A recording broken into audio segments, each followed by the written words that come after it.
రోడ్లు కింద దాకా చాలా స్ట్రాంగ్ గా వేసి ఉండడం. అవును, స్ట్రాంగ్ వేయాలి. ఒకసారి రోడ్లు కూడా దిగిపోతాయి, రోడ్లు రోడ్లు దిగిపోతాయి, రైల్వేస్ కాలువ కొట్టింది సరిగ్గా వేయకపోతే. రథం దగ్గర రైల్వేస్ కాలువ దగ్గర ఇప్పుడు రథం దగ్గర ఇప్పుడు పార్కింగ్ పెట్టారు కదా, అదంతా ఒకప్పుడు రోడ్డు, బోత్ లైన్ రోడ్డు ఉండేది. ఒకసారి ఆ కాలువ వచ్చేట్టు కొడితే కింద పడిపోయింది, అది తెలుసు కదా.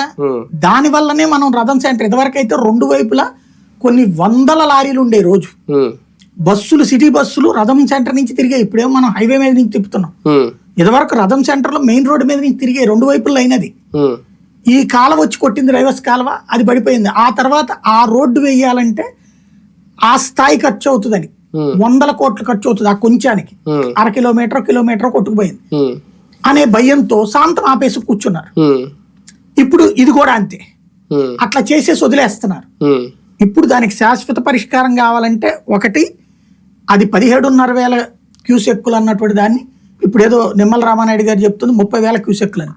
30 కాదు, నా దృష్టిలో 50,000 క్యూసెక్కులకి పట్టుకుపోవాలి. అది కూడా కంప్లీట్ గా ఈ బుడం అంటే పైన పోలవరం నుంచి వచ్చే నీళ్ల దగ్గరదైతే రిటైనింగ్ వాళ్ళక్కర్లా, కానీ ఈ కింద వరకు కట్టేస్తే చాలదు. ఇప్పుడు నిన్న జరిగింది కూడా ఏంటి, కృష్ణా నదిలోకి ఇప్పుడు మామూలుగా ఇట్లా కృష్ణ ఉన్నది ఇక్కడ కింద, కానీ కృష్ణా నది లెవెల్ ఇది, ఈ మధ్యలో